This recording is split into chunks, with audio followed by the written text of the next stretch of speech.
ये सवाल था, है ना, और मुझे लगता है ये सवाल हुआ नहीं होगा किसी से। देखते हैं किसी से हुआ क्या, किसी को आंसर मालूम है क्या इसका? Anybody anybody anybody? सर 15.14। एक आंसर मेरे को दिया 15.13। है। हाँ आंसर सर 15.14। 15.14 सेंटीमीटर। चलिए चेक करते हैं कि क्या ये आंसर सही है कि गलत है। तो मैं आपको याद दिला देता हूँ कि भाई ये जो चीज़ें थी ये फिजिक्स में आती हैं है ना। तो छुट्टियों में हो सकता है तुम लोग भूल गए होंगे, तो मैं याद दिला देता हूँ। अपन थर्मल एक्सपांशन नाम से एक चैप्टर पढ़ रहे थे, और उस चैप्टर में अंडर में हम देख रहे थे कि हमने एक स्टील का एक स्केल लिया था, है ना। ये स्टील का एक स्केल लिया था, और इस स्केल को जो प्रॉपर वर्किंग टेम्परेचर है वो कितना है बोलो? 20 डिग्री सेल्सियस। कि यानी कि 20 डिग्री सेल्सियस पर जब स्केल होगा तो वहाँ पर जो मेजरमेंट करेगा एकदम परफेक्ट करेगा, एकदम सही मेजरमेंट करेगा। लेकिन क्या है कि अपने को ऐसी चीज़ें करना अच्छा लगता नहीं है जो परफेक्ट करे। हम तो क्या है, गड़बड़ियाँ करना चाहते हैं। तो टेम्परेचर बढ़ा दिया। कितना बढ़ा दिया स्टील के स्केल का टेम्परेचर? 20 डिग्री सेल्सियस से 60 डिग्री 60 सेल्सियस डिग्री। कर दिया, है ना। टेम्परेचर ऑफ द स्केल को मैंने इंक्रीज कर दिया है 60 डिग्री सेल्सियस। और फिर पेंसिल की रीडिंग ली गई है ना। पेंसिल कहाँ थी? 60 डिग्री सेल्सियस पर थी। तो पूछा गया है कि भैया जब हमने रीडिंग लिया, जब उसके लेंथ का मेजरमेंट किया तो वो 15.2 सेंटीमीटर आया।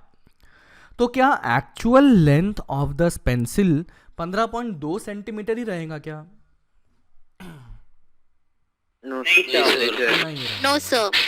तो वो नो क्या सर। कोई बता सकता है कि 15.2 सेंटीमीटर से कम रहेगा इसका आंसर, या 15.2 सेंटीमीटर से ज्यादा रहेगा, या बराबर कम रहेगा रहेगा? सर। ज्यादा रहेगा। कम रहेगा। कम रहेगा। कम रहेगा। रहेगा। कम रहेगा आंसर सर। इज कम रहेगा। कम मैं रहेगा बताता हूँ क्यों।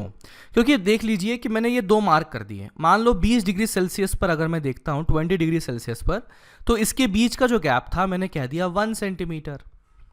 अब टेम्परेचर बढ़ा के 20 डिग्री सेल्सियस से कितना कर दिया है बोलो? 60 डिग्री सेल्सियस कर दिया है।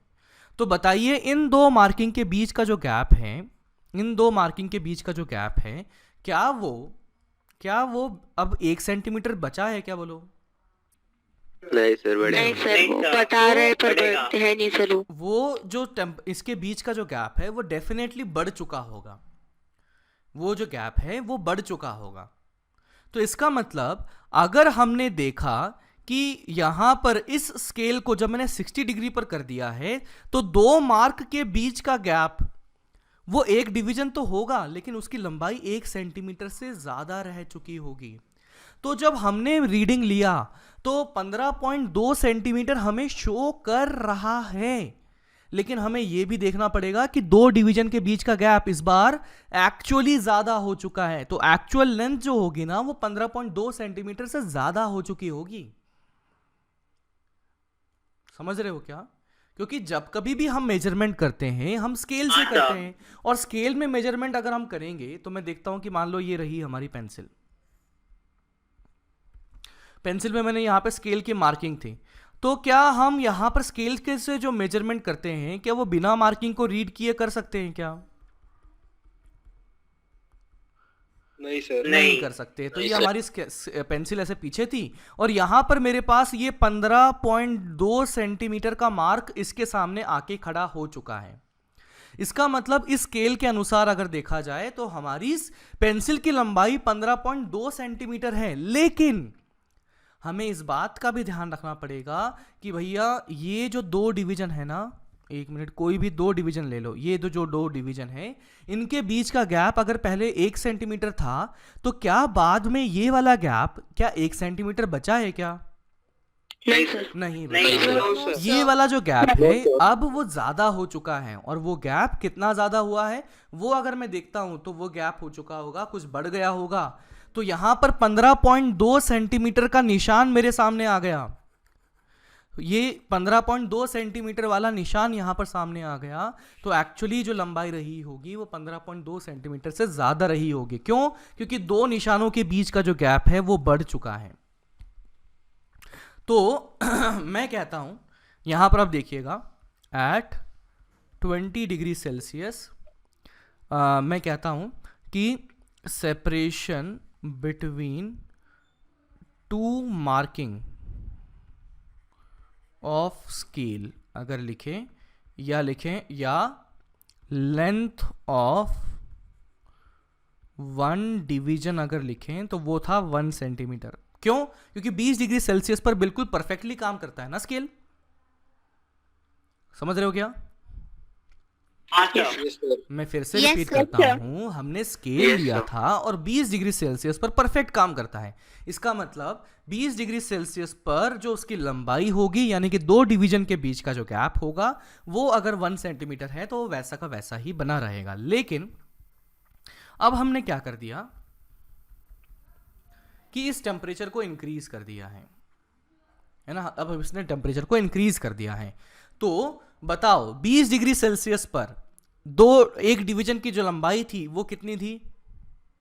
1 सेंटीमीटर। 1 सेंटीमीटर। तो मैं करता हूं कि at 60 degree Celsius length of 1 division अगर कहें तो वो कितना हो जाएगा? वो हो जाएगा L into 1 plus alpha delta T. तो इनिशियल लेंथ कितनी थी? 1 सेंटीमीटर। 1 प्लस अल्फा की वैल्यू कितना था? 10⁻⁻⁴। डेल्टा टी कितना लिया हमने? 60 माइनस 20। समझेगे इतनी बात को? हाँ सर। तो यहां से मेरे पास आ चुका है, this is 1 into 1 plus 40 into 10⁻⁻⁴। तो ये आ चुका है 1 इंटू 1 प्लस 4 इंटू 10⁻⁻3। और ये आ चुका है 1 इंटू कितना आ गया? 1.004 सेंटीमीटर। समझ में आ रही है इतनी बात?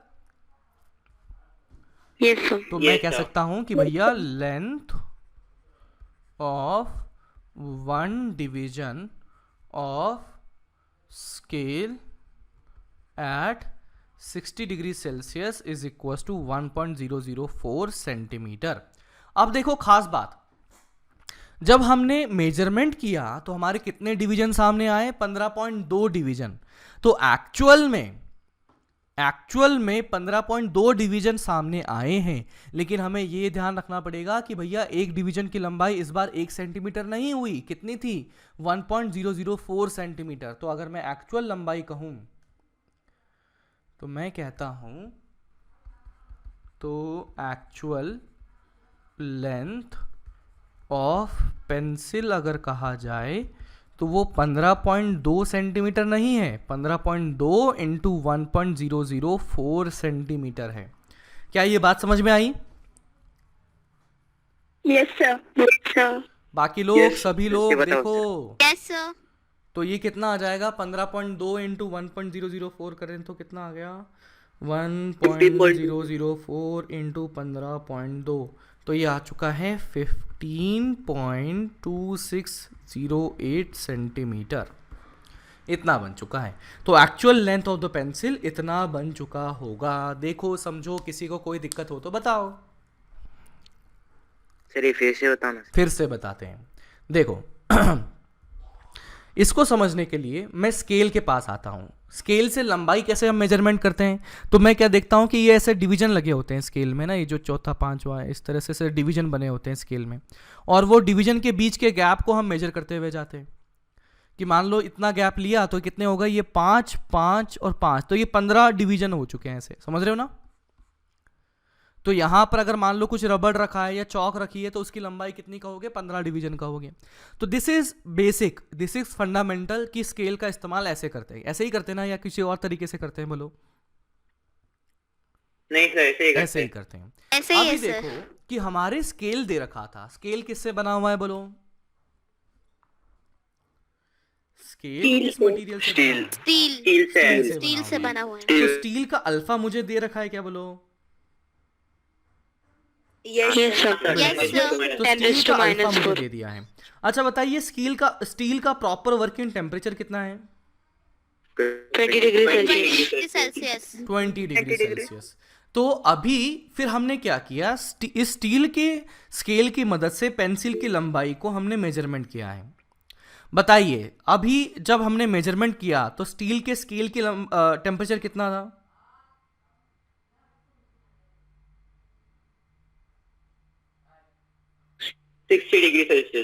बिल्कुल, दिस इज 60 डिग्री सेल्सियस। अच्छा, proper working temperature of scale कितना था? 20 डिग्री सेल्सियस. 20 डिग्री. हाँ, तो मैं कह सकता हूँ कि बाबा प्रॉपर वर्किंग टेम्परेचर है 20 डिग्री सेल्सियस, लेकिन हमने टेम्परेचर बढ़ा दिया है, कितना कर दिया, 60 डिग्री सेल्सियस कर दिया। तो मैं देखना चाहता हूँ कि बाबा जब 60 डिग्री सेल्सियस हमने कर दिया तो पेंसिल की लंबाई जब हम मेजर करते हैं तो वो आ चुकी है 15.2 सेंटीमीटर, वो आ चुकी है 15.2 सेंटीमीटर। बट एक्चुअल अगर सोचा जाए तो वो 15.2 सेंटीमीटर से अलग आ जाएगा। क्यों? क्योंकि हमारे पास में स्केल प्रॉपर वर्क करता है कितने टेम्परेचर पर, 20 डिग्री सेल्सियस पर। अभी स्केल का टेम्परेचर कितना हो चुका है, that temperature is 60 degree Celsius, यानी कि टेम्परेचर चेंज हो चुका है। टेम्परेचर अगर चेंज हो गया तो क्या यहां पर स्केल प्रॉपरली वर्क करेगा कि नहीं करेगा? नहीं करेगा, नहीं करेगा, नहीं करेगा सर। तो हमें एकदम बेसिक पॉइंट ऑफ व्यू से समझना पड़ेगा कि स्केल की वर्किंग होती कैसे है। तो मुझे पता है स्केल के दो डिवीजन के बीच का गैप, दो मार्किंग के बीच का गैप 1 सेंटीमीटर होगा। कब? जब उसके टेम्परेचर 20 डिग्री सेल्सियस है। तो मैंने कहा separation between two marking of scale या length of one division is equal to 1 centimetre. कितने टेम्परेचर पर? 20 डिग्री सेल्सियस पर। तो टेम्परेचर 20 होने पर दो मार्किंग के बीच के गैप को 1 सेंटीमीटर कहा। तो बताइए टेम्परेचर को अगर मैंने 60 डिग्री सेल्सियस कर दिया तो दो मार्किंग के बीच का गैप क्या 1 सेंटीमीटर रहेगा क्या? नहीं रहेगा, तो मैंने चेक करना था कि भैया 60 डिग्री सेल्सियस पर एक डिवीजन का जो गैप था वो कितना हो चुका है, वो है एल इनिशियल, यानी कि L not 1 plus alpha delta T. तो इनिशियल सेपरेशन कितना था, वो 1 सेंटीमीटर था। 1 प्लस अल्फा सवाल में दिया था और डेल्टा टी भी हमें पता लग चुका है। तो इस प्रकार से हमें पता लग चुका है कि भैया 60 डिग्री सेल्सियस पर एक डिवीजन की लंबाई इतनी होगी। Is it clear? Yes sir. Yes, sir. तो अब हमने देखा था कि भैया जब हमने पेंसिल की मेजरमेंट किया 60 डिग्री सेल्सियस पर तो उसने कहा 15.2 डिवीजन, और एक डिवीजन की लंबाई कितनी है, 1.004 सेंटीमीटर। तो टोटल लंबाई एक्चुअल कितनी हो जाएगी, 15.2608 centimetre. Done done done done. बोलो समझो, किसी को कोई समस्या हो तो बताओ। No sir. Done, okay perfect. Sir ये जो एक्चुअल लेंथ है ना सर, वो मतलब 15.2 से कम होनी चाहिए थी ना? नहीं रे बड़ा, हमारा जो स्केल है ना, स्केल के दो डिवीजन का जो गैप है वो बढ़ चुका है। तो हमारे जो डिवीजन था, हमारी जो पेंसिल के सामने जो डिवीजन आया वो कहता है मेरी लंबाई 15.2 सेंटीमीटर है, लेकिन हमें ये ध्यान रखना था कि भैया एक डिवीजन की जो लंबाई है वो बढ़ चुकी है। तो वो जो 15.2 डिवीजन हमने जो मेजर किए ना, वो 15.2 division into length of one division वो कितना था, 1.004। हाँ समझे? Yes sir, yes sir. Okay perfect. तो सभी लोग नोट कर लिया क्या रे? सर थोड़ा ऊपर लो। हाँ सर। कर लो, नोट कर लो।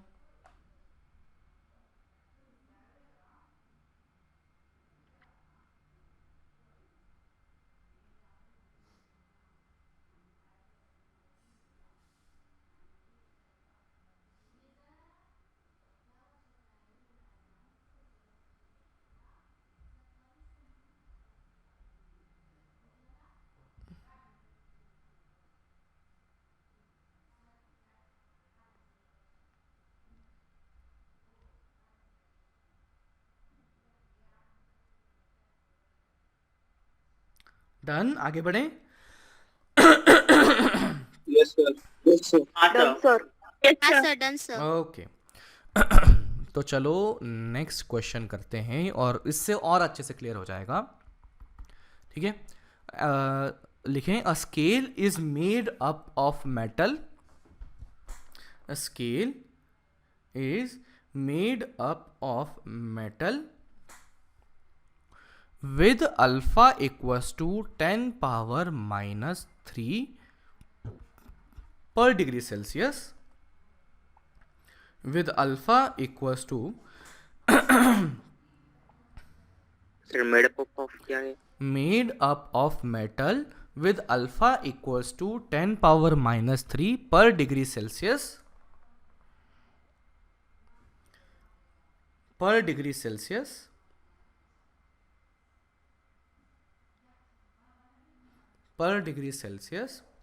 and the proper working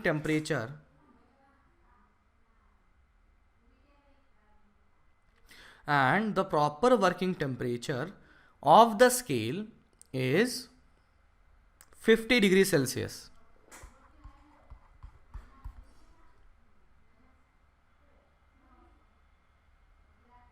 Is 50 degrees Celsius.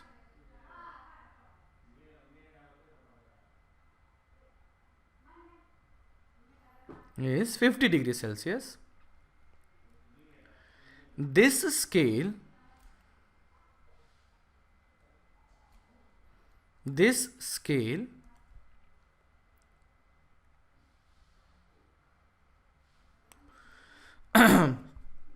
is used to measure length of pencil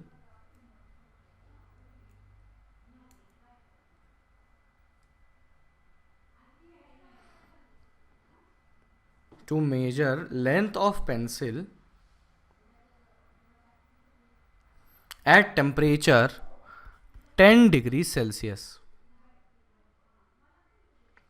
At temperature 10 degrees Celsius.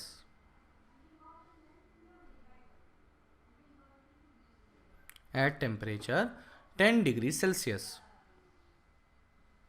And the reading of the scale is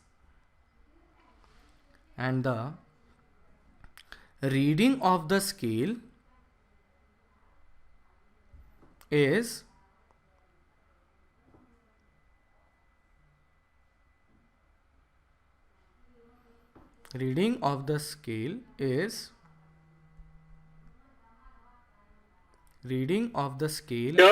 एक बार रिपीट करो ना. 10 सेंटीमीटर. एक मिनट में खत्म कर लेता हूँ फिर करता हूँ. And the reading of Yes, the sir. scale is 10 centimeter. Then find actual length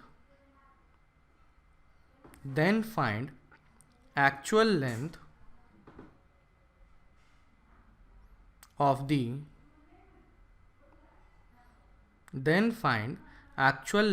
the pencil. Then find actual length of the pencil. तो बाबा कहाँ से रिपीट करना है बताओ, मैं कर देता हूँ. Sir, this scale is used to measure length of pencil. उसके बाद This scale is used to measure length of the pencil at 10 degrees Celsius.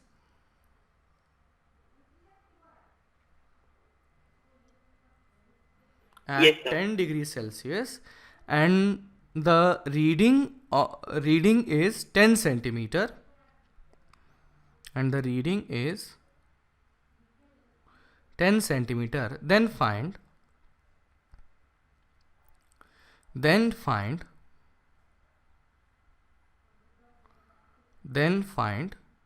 the actual length of the pencil. Sir 9.6 आ गई सर. सेंटीमीटर. नहीं sir, 10.4 आ रही. 10.4 आ रही है. 10.4 आ रही है. हाँ सर. ठीक है, एक आंसर आ गया 10.4. जरा सोचिएगा बच्चा. 10.0. 9.6 वाली. हाँ 10 से कम होगी ना इस बार कि ज्यादा है? 9.6 सर 9.6. 9.6. सर उन्होंने खत्म हमको हो गया 10 था. डिग्री सेल्सियस की दी है ना, हाँ बच्चा. हाँ सर. तो हम 50 डिग्री सेल्सियस कर रहे हैं. नहीं देखो, स्केल का प्रॉपर वर्किंग टेम्परेचर कितना है बोलो? 50 degree 50 Celsius. Degree Celsius. 50 degree. अब इस स्केल को जब हम मेजर करने के लिए यूज कर रहे हैं तो वो टेम्परेचर को किस टेम्परेचर पर यूज कर रहे हैं? 10 डिग्री. 10 डिग्री, 10 डिग्री है ना? तो मैं कह सकता हूँ कि भैया उसका जो टेम्परेचर है वो 10 डिग्री हो गया. इसका मतलब दो डिवीजन के बीच का जो गैप है वो बढ़ चुका होगा कि कम हो चुका होगा? कम सर. कम हो चुका कम हो कम हो गया चुका होगा। है ना, दो डिवीजन के बीच का गैप है वो कम हो चुका होगा। तो हम थोड़ी सी कैलकुलेशन की मदद से निकाल सकते हैं कि दो डिवीजन के बीच का जो गैप है वो कितना आ गया। फिर जब बताइए स्केल को यूज किया गया तो इसकी रीडिंग कितनी आई थी, 10 सेंटीमीटर आई थी या 10 डिवीजन आई थी कि नहीं आई थी? Yes sir. आई थी। तो अगर 10 डिवीजन आई तो मैं देख सकता हूं कि भैया एक डिवीजन की जो लंबाई है वो 1 सेंटीमीटर से कम हो चुकी है यस ना? सर। तो मैं कह सकता हूं कि भैया एक डिवीजन की लंबाई 1 सेंटीमीटर से कम हो गई, तो 10 डिवीजन की लंबाई 10 सेंटीमीटर से बढ़ गई कि कम हो गई? कम हो गई। कम हो गई। Done done done done. तो देखो बड़ा आसानी से अब हम यहाँ पे लिख सकते हैं। देखो क्या लिखें कि मैं लिख सकता हूं कि proper working temperature is equal to 50 degree Celsius. इसका मतलब at 50 degree Celsius length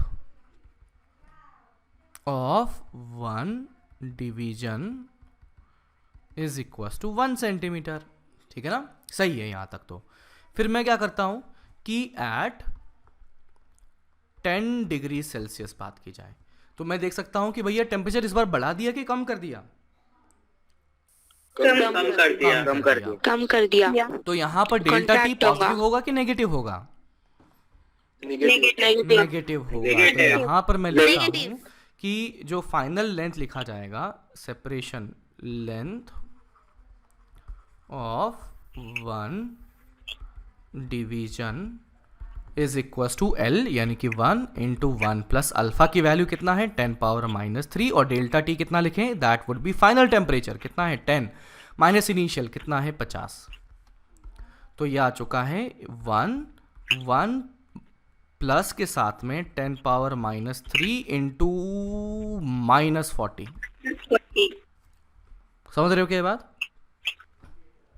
yes sir. तो यहां से आ जाएगा 1 माइनस 4 इंटू 10 पावर -3 10 पावर -2 -40 कैसे सर?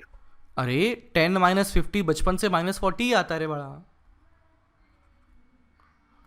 इधर 10 इधर -50, तो 10 में से 50 जाता है तो देखो ये 10 में से ये 0 से 0 गया तो 0, फिर यहाँ पर ये कितना आ जाएगा हो गया। अब करके बताऊं, -40 आ गया कि नहीं आया? सर फाइनल टेम्परेचर 50 है ना? अरे बाबा सवाल पढ़ फिर समझ में आएगा। वर्किंग टेम्परेचर 50 है, इनिशियल टेम्परेचर कितना है उसका, मतलब फाइनल टेम्परेचर कितना है उसका, वो तो 10 है ना जहाँ पर रीडिंग हम ले रहे हैं। जब हमने उसकी रीडिंग लेना शुरू किया तो वो रीडिंग कितने टेम्परेचर पर ली, 10 डिग्री सेल्सियस पर। और प्रॉपर वर्किंग टेम्परेचर कितना है उसका 50 है। इसका मतलब टेम्परेचर चेंज कहाँ से कहाँ हुआ, 50 से 10 हुआ है। तो फाइनल टेम्परेचर कितना हुआ 10, इनिशियल कितना हुआ 50। तो 10 में से 50 जाते हैं तो बचपन से -40 ही आता हुआ रहा है। डन? Yes, sir. हाँ जी। Yes. तो यहाँ से ये आ चुका है, कितना आ गया है ये 1 माइनस 4/100, यानी कि कितना आ गया ये 0.96 सेंटीमीटर। इतना आ गया क्या? आ गया ना, बोलो। अरे बोलो बोलो बोलो, Yes, बोलो। sir. Yes sir. Yes, sir. तो इस तरीके से मैं निकाल सकता हूं length of one division is 0.96 centimetre. अच्छा, एक डिवीजन की अगर इतनी लंबाई है तो कैन यू टेल मी कि हमारी जो रीडिंग आई थी वो कितनी थी, 10 डिवीजन्स। तो मैं कह सकता 10 हूं into कि 0.96. 10 into 0.96. Correct, actual length of pencil अगर लिखें तो that would B 10 into length of one division, तो वो आ जाएगा 10 इंटू 0.96 यानी कि 9.6 सेंटीमीटर। Is it clear? हाँ सर. Done done done. देखो किसी को कोई भी समस्या हो बता दो बाबा। No sir. Okay perfect. तो इस तरीके से हमने देख लिया है कि बाबा टेम्परेचर को अगर चेंज कर दिया जाए तो कैसे स्केल अफेक्ट होता है। क्या बोल रहा है?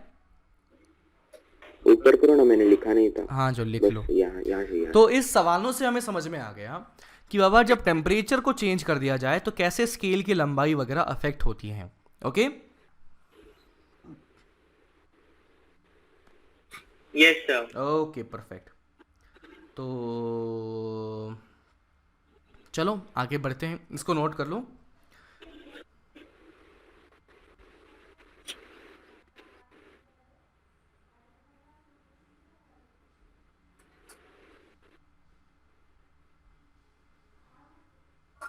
Sir done. Done sir. चलो सर नीचे की साइड दिखाइए। ओके चलो नेक्स्ट नेक्स्ट नेक्स्ट।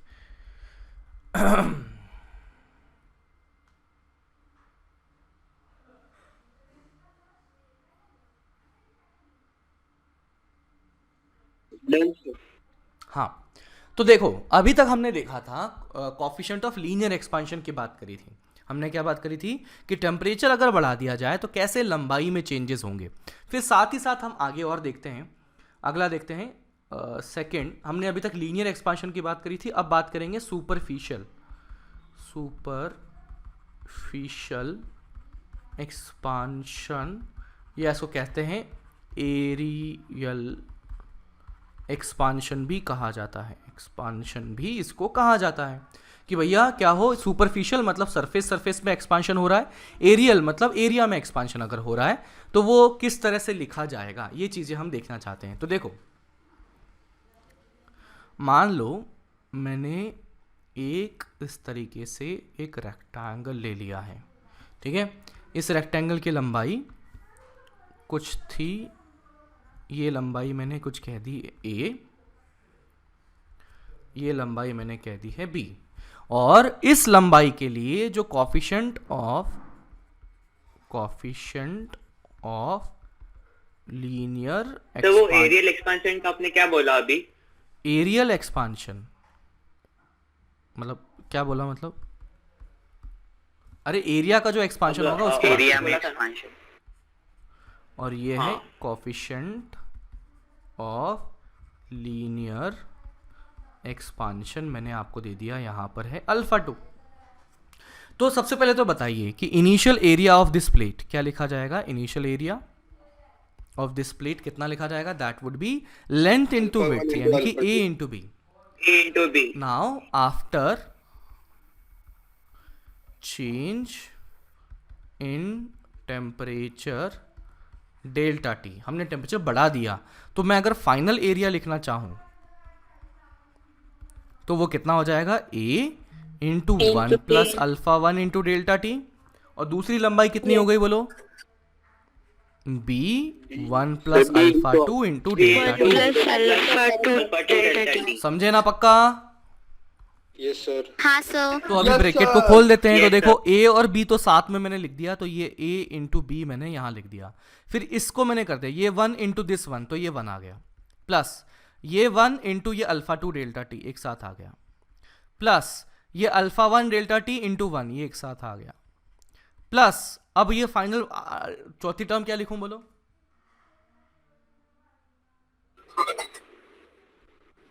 तो ये आ जाएगा alpha 1 into alpha 2 into delta T का whole square. Is it clear? Yes sir. Okay yes, sir. तो यहां से मेरे पास बना है फाइनल एरिया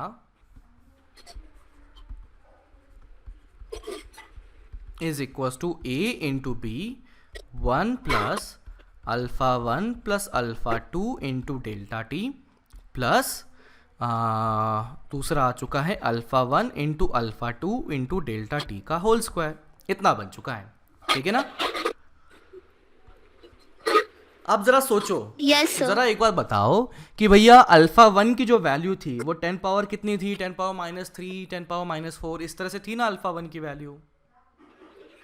हाँ सर। उसी तरह से अल्फा 2 भी जो क्या था वो तो कॉफिशिएंट ऑफ लीनियर एक्सपांशन था भैया, वो भी तो बहुत बहुत बहुत छोटा था। इसका मतलब यहाँ पर दोनों को अगर मल्टीप्लाई कर दिया जाए तो ये वैल्यू बहुत छोटी हो जाएगी as compare to other values. तो इसको अप्रोक्सीमेटली इसको हम लिख सकते हैं alpha 1 plus alpha 2 into delta T लिख सकते हैं। बाकी चीज़ को क्या कर दिया, इसको नेगलेक्ट कर दिया। क्यों? क्योंकि यहाँ अल्फ़ा 1 इंटू अल्फ़ा 2 है, तो मैं लिख सकता हूँ कि अल्फ़ा 1 एंड अल्फ़ा 2 क्या है, छोटा है। तो अल्फ़ा 1 इंटू अल्फ़ा 2 तो अत्यंत छोटा हो जाएगा, बहुत छोटा। हाँ सर। तो बहुत छोटा हो गया, तो ये वाली चीज़ इतनी छोटी हो गई है कि बाकी सबके कंपैरिजन में नेग्लिजिबल हो गई। और अगर ऐसा हुआ तो ये अप्रॉक्सीमेटली 0 करते हुए हटा दिया, उसको खलास कर दिया। अच्छा बताइए, एरिया इनिशियल कितना था? ए बी था। Into B. तो मेरे पास फाइनल एरिया आ चुका है। Area final is equal to A into B, यानी कि area initial into 1 plus alpha 1 plus alpha 2 into delta T. और इस चीज को हम स्टाइल से लिखेंगे, area final is equal to area initial 1 plus beta delta T. Beta मतलब क्या हो गया, coefficient of areal expansion. Aerial expansion मतलब एरिया का एक्सपांशन, या लिख सकते हैं coefficient yes sir. Of superficial expansion. Expansion. And इसकी जो वैल्यू आ चुकी है वो आ चुकी है कितना, बीटा को लिख सकते हैं हम alpha 1 plus alpha 2। Is it clear? हाँ सर। Yes sir. हाँ जी, हाँ जी, हाँ जी, हाँ जी। तो मेरे पास यहाँ से आ चुका है फाइनल रिजल्ट जो हम याद रखेंगे। Area final is equal to area initial 1 plus beta into delta T. Done done done done. बोलो, किसी को कोई दिक्कत हो तो बताओ। नहीं नो सर। सर। ओके, इसको नोट कर लें, इसको नोट कर लें, हाँ फिर सर। मैं इससे सर आगे और फर्स्ट स्लाइड से देखा। इसको नोट कर लें, इससे आगे की चीजें और बताऊंगा।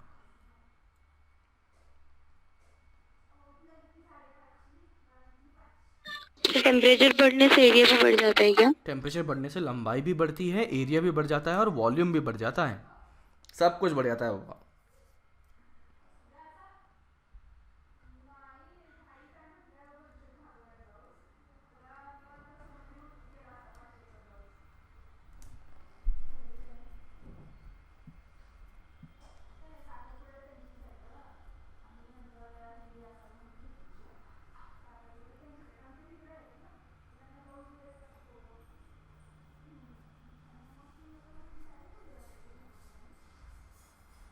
डन? सर एक डन मिनट। सर। हाँ जी, हाँ जी, हाँ जी, लिख लो लिख लो। थोड़ा नीचे का दिखा लो। थोड़ा सा नीचे, ये लो बाबा। तो थोड़ा सा ऊपर लो ना सर। ये लो, थोड़ा सा ऊपर ले लो बाबा।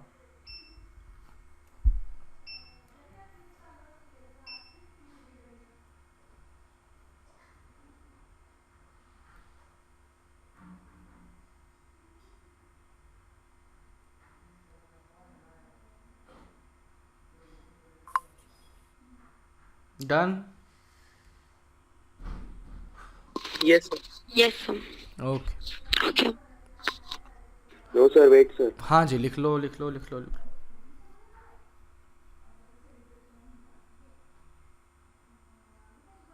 सर वो फाइनल एरिया वाला दिखा थोड़ा ऊपर का।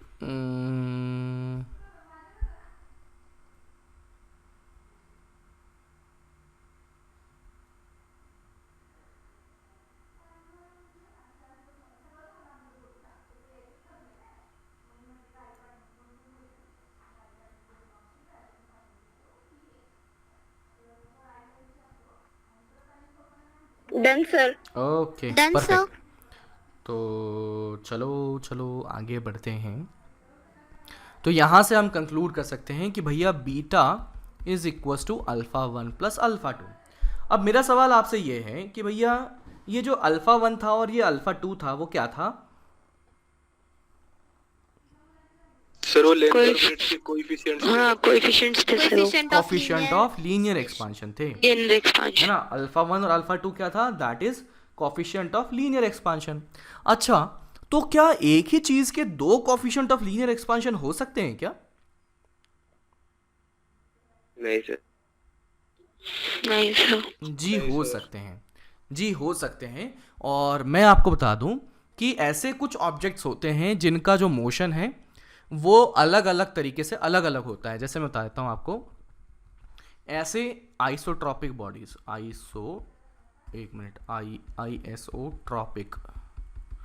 आइसोट्रॉपिक मटेरियल, इसमें लिखें a material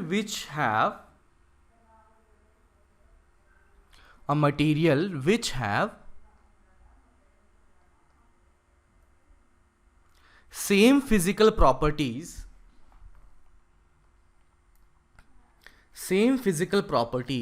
in different direction, same physical properties in different direction,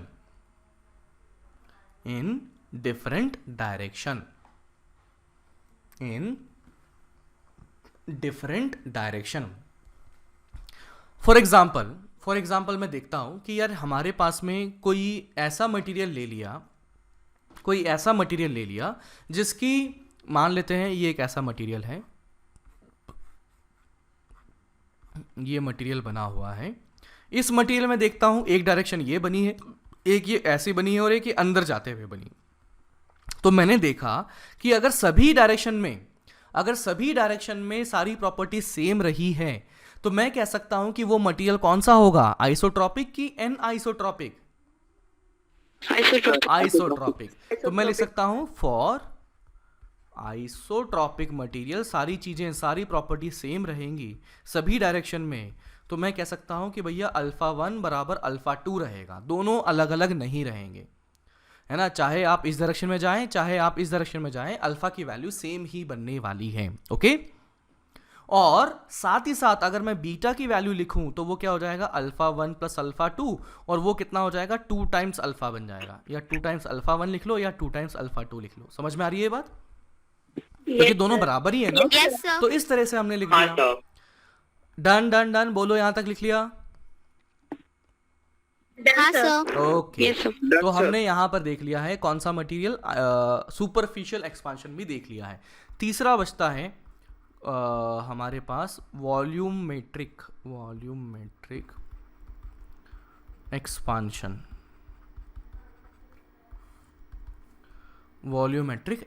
तो यहां पर देखो एक बॉडी मैंने ले लिया,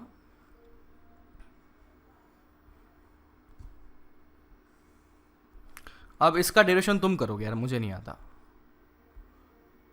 तो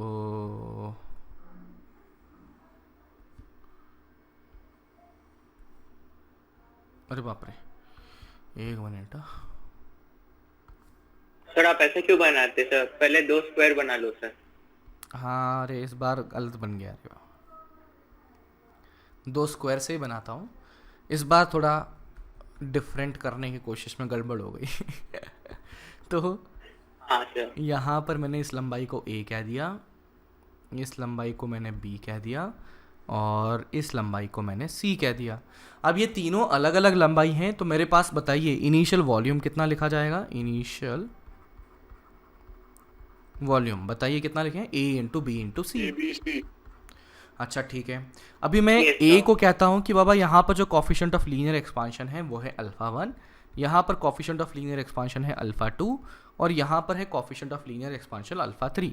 तो मैं कहता हूँ after increasing the temperature by delta T, तो फाइनल वॉल्यूम अगर हम लिखें, ज़रा बताएं क्या लिखा जाएगा, वो हो जाएगा फाइनल एक साइड की लंबाई इंटू दूसरे साइड की लंबाई इंटू तीसरे साइड की लंबाई। तो बताइए ए वाली जो लंबाई है टेम्परेचर बढ़ने के साथ में वो कितनी हो गई होगी, बोलो sir A into 1 plus alpha 1 delta T. Very good. इसी तरह से बी वाली लंबाई कितनी हो गई B into alpha 2 delta T. Correct. और इस तरह से तीसरी वाली भी बन जाएगी। तो मेरा सवाल आपसे ये है कि ज़रा ये बताइए कि बाबा यहाँ पर फाइनल जो वॉल्यूम हम लिखेंगे तो वो क्या लिखा जाएगा। मैं लिख सकता हूँ that would be A into 1 plus alpha 1 into delta T into B 1 plus alpha 2 into delta T into C into 1 plus alpha 3 into delta T. तो इसको अगर मैं ओपन अप करता हूँ तो ये देखो a इंटू बी इंटू सी तो साइड में आ गया, फिर एक ये 1 आ चुका है। फिर शायद आपके सामने ये समझ में आ जाएगा alpha 1 plus alpha 2 plus alpha 3 into delta T आ जाने वाला है। प्लस फिर कौन आ जाएगा alpha 1 into alpha 2 plus alpha 2 into alpha 3 plus alpha 3 into alpha 1 into delta T का स्क्वायर आ जाएगा।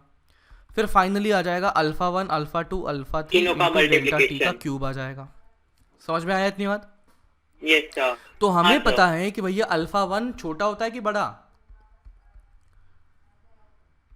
बहुत छोटा। बहुत छोटा। अल्फ़ा 1 अल्फ़ा 2 एंड अल्फ़ा 3 छोटा है, तो इसीलिए मैं कह सकता हूँ कि भैया अल्फ़ा 1 इंटू अल्फ़ा 2 कहो या अल्फ़ा 2 इंटू अल्फ़ा 3 कहो या अल्फ़ा 3 इंटू अल्फ़ा 1 कहो, अतिरिक्त छोटा होगा, बहुत बहुत बहुत छोटा। छोटा होगा।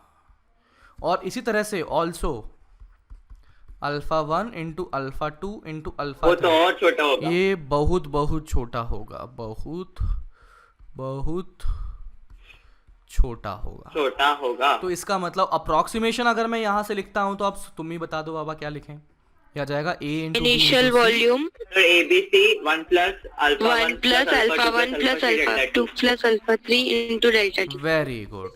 तो यहाँ से मेरे पास आ चुका है A B C into 1 plus alpha 1 plus alpha 2 plus alpha 3। तो यहाँ से मैं लिख सकता हूँ volume final A B C क्या था? Volume volume initial। इनिशियल, तो मैंने वी आई से वॉल्यूम लिखा है। इनिशियल। ये आ गया 1 प्लस गामा डेल्टा टी, और ये जो है अल्फा 1। गामा, हाँ। इसकी वैल्यू आ गई है alpha 1 plus alpha 2 plus alpha 3। इसका नाम क्या दिया जाएगा बोलो जरा? Volumetric expansion. हाँ, और coefficient coefficient of sorry. Volume expansion, coefficient of volume expansion. क्या इसकी यूनिट कोई बता सकता है क्या होगी? यूनिट यूनिट यूनिट कितनी होगी? मीटर की पर डिग्री सेल्सियस। हाँ, पर डिग्री सेल्सियस। तो ये आ जाएगा पर डिग्री सेल्सियस या पर मीटर। या पर केल्विन, या इस तरह से बन जाएगा। क्यों? क्योंकि भैया इसकी जो यूनिट है गामा की यूनिट और अल्फा की यूनिट सेम ही बनेगी बाबा। ओके अच्छा हाँ। हाँ जी। Yes sir. तो अगर मैं लेता हूं for isotropic body, for isotropic material, तो अगर आइसोट्रॉपिक मटेरियल हो गया तो इसका मतलब अल्फा 1 अल्फा 2 और अल्फा 3 आपस में बराबर होंगे कि नहीं होंगे? होंगे सर। होंगे। Yes, sir। तो गामा की वैल्यू बताइए कितनी आ गई यहाँ से? 3 अल्फा। और 3 अल्फा 1 3 अल्फा 1 लिख लो या 3 अल्फा 2 लिख लो इक्वल्स टू या 3 3 अल्फा अल्फा 2 3 इक्वल्स लिख लो। टू 3 अल्फा है ना, सब तरफ ये क्या आ जाएगा? बराबर आ जाएगा। और अगर आइसोट्रॉपिक मटेरियल Yes, नहीं sir। हुआ, यानी कि एन आइसोट्रॉपिक मटेरियल हुआ, तो बताइए क्या लिखा जाएगा? That would be alpha 1 plus alpha 2 plus alpha 3। समझे क्या? Yes sir. Yes sir. हाँ ओके। सर। तो इस तरीके से गामा की वैल्यू आ चुकी है, that is 3 alpha 1 is equal to 3 alpha 2 is equal to 3 alpha 3। Done done 3 done. Alpha और 3। मैं लिखता हूं for non isotropic material gamma is equal to alpha 1 plus alpha 2 plus plus alpha alpha 3। 2 plus alpha 3। Done. Yes sir. हाँ जी, तो ये Yes, note कर sir। लीजिए रे बाबा। ऊपर Yes, करूं sir। क्या? और नोट हाँ, sir। नोट कर लो जल्दी से। अरे बाप रे।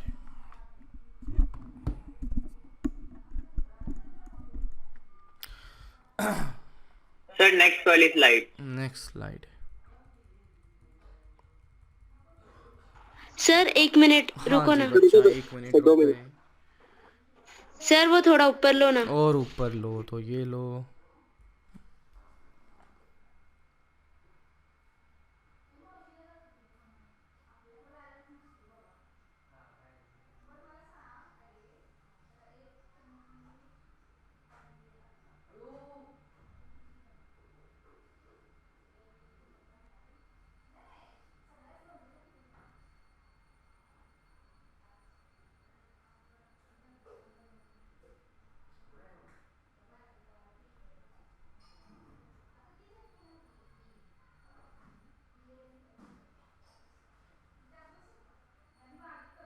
हो गया सर। हाँ जी, तो हमारे पास में इस तरह से बन चुका है कि बाबा फाइनली लो सर। कोई अगर ऑब्जेक्ट दे दिया जाए तो उसकी वॉल्यूम में इस प्रकार से चेंज होने वाला है। Done done done done. देखो समझो, किसी को कोई दिक्कत हो तो बताओ। सर रुको ना सर, बाकी के साइड लिखने हैं। सारा नोट नहीं हुआ sir. Sorry sorry sorry sorry, मुझे लगा खुद से ही लिख लिया आप लोगों ने। यहाँ तक ठीक है या और ऊपर? नहीं सर, नहीं सर, यहाँ तक ही। लिखो लिखो। सर थोड़ा ऊपर लो। थोड़ा ऊपर ले लें तो ये लो थोड़ा सा ऊपर।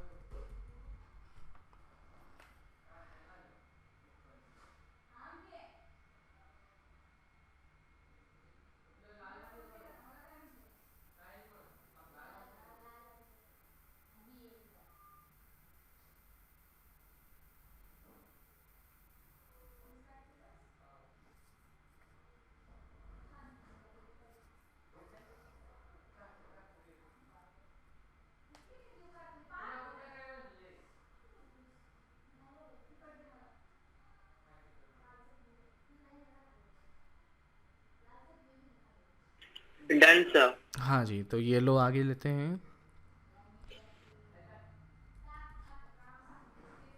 नोट कर लिया सब कुछ? सर लास्ट यस वाली सर। लास्ट वाली स्लाइड तो ये लो जी।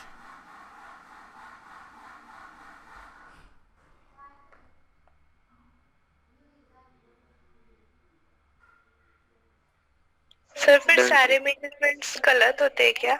दोबारा बोलो। सर सारे मेजरमेंट्स गलत होते हैं किसी भी वर्ल्ड के, मतलब किसी पार्ट में फिर? किस आधार पर कह रहे हो कि मतलब ये चेंज होता रहता है इसलिए कह रहे हो क्या? हाँ सर, मतलब अलग अलग पार्ट्स में फिर टेम्परेचर चेंज होता है तो फिर एक कंट्री में ऐसा मेजरमेंट रहा तो दूसरे कंट्री में अलग होगा? देखो चलो, बढ़िया सवाल पूछा।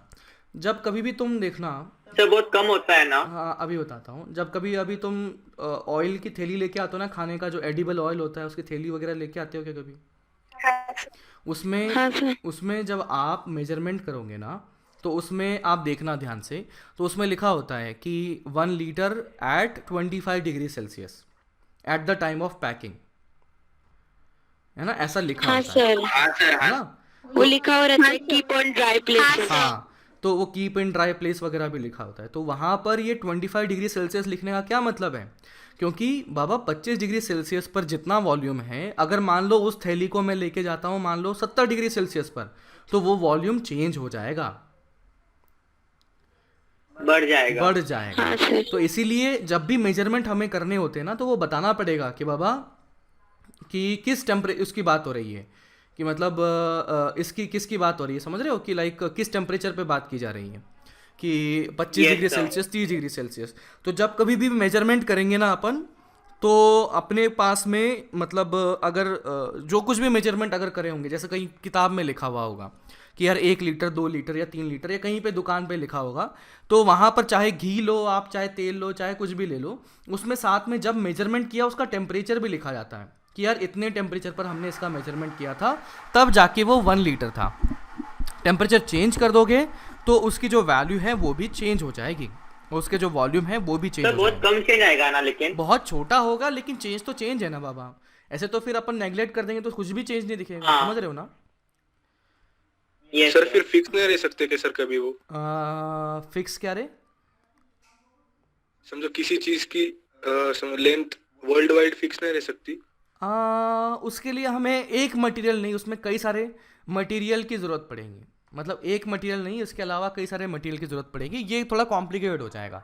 मतलब जो हम नॉर्मल सिचुएशन की बात करें तो वो ऐसा है कि भैया लेंथ जो है टेम्परेचर के साथ में चेंज होगी ही होगी, है ना? टेम्परेचर अगर बढ़ा दिया जाए तो लंबाई बढ़ेगी ही, और अगर टेम्परेचर कम कर दिया जाए तो लंबाई कम होने वाली ही है। ओके? हाँ सर। तो अगर सर हमने कोई चीज इम्पोर्ट या एक्सपोर्ट की तो प्रॉब्लम होगी फिर? तो फिर उस टाइम पर ये लिखा हुआ होता है ना लेबल पर कि बाबा इस टेम्परेचर पर मेजरमेंट किया, है ना? तभी तो उसका पॉइंट यही है ना। जैसे अपने पास ये पतंजलि का तेल है, वो इंडिया में थोड़ी ना है, वो बाहर भी तो है।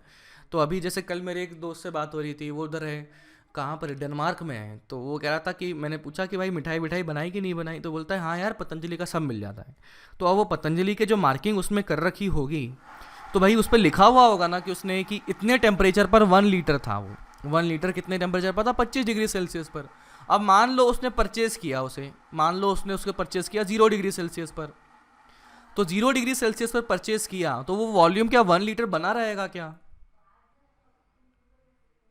कम कम हो जाएगा। No, वो sir, वॉल्यूम कम हो जो है जाएगा। वो चेंज हो चुका होगा। है। तो कम वो होगा। टेम्परेचर की मदद से, जो टेम्परेचर वहाँ पर लिखा होता है उसकी मदद से हम आइडिया लगा पाएंगे कि बाबा ये हमारे पास में 1 लीटर है कि नहीं है। तो वो टेम्परेचर की मदद से आइडिया लग ही जाएगा, no doubt about it. Okay Yes, sir. Okay perfect. Yes, sir. हाँ जी, तो अब हम जानते हैं photographic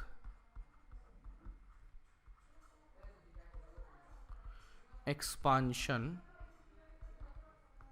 of material. Sir fourth है क्या?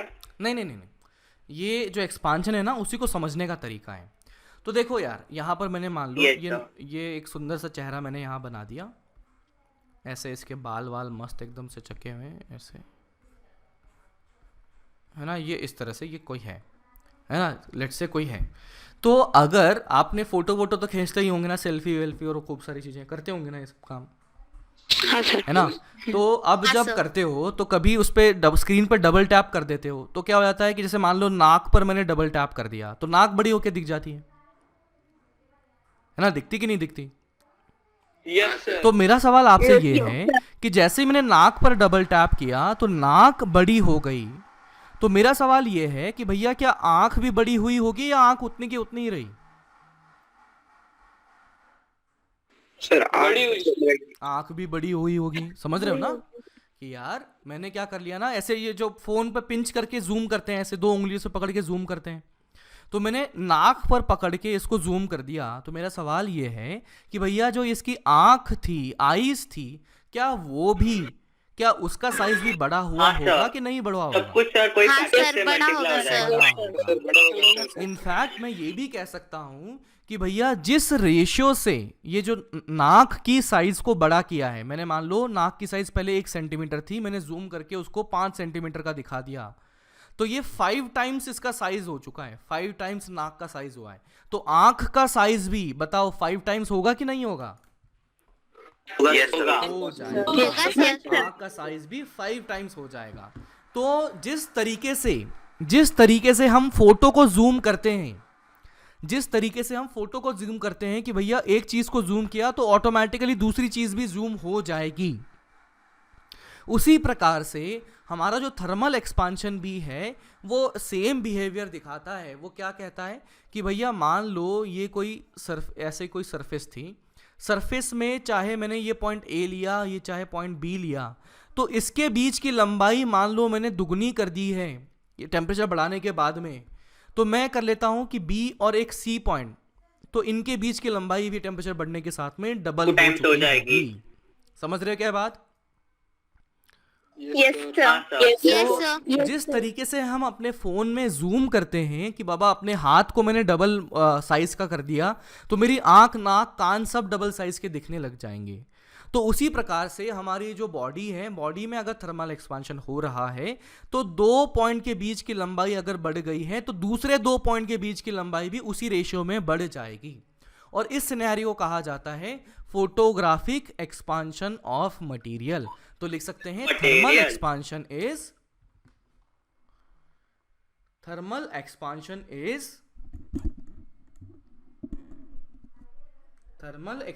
इज similar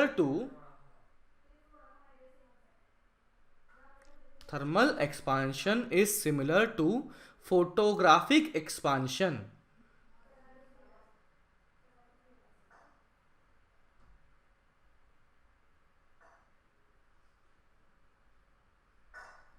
समझ रहे हो ये बात?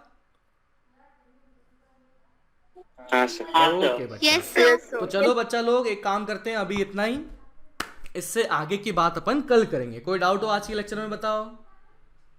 No sir. No sir. No, sir. तो चलो bye bye, see you tomorrow, bye thank you sir. Bye, sir. Good night, sir. Bye bye sir. Bye बच्चा। Bye sir.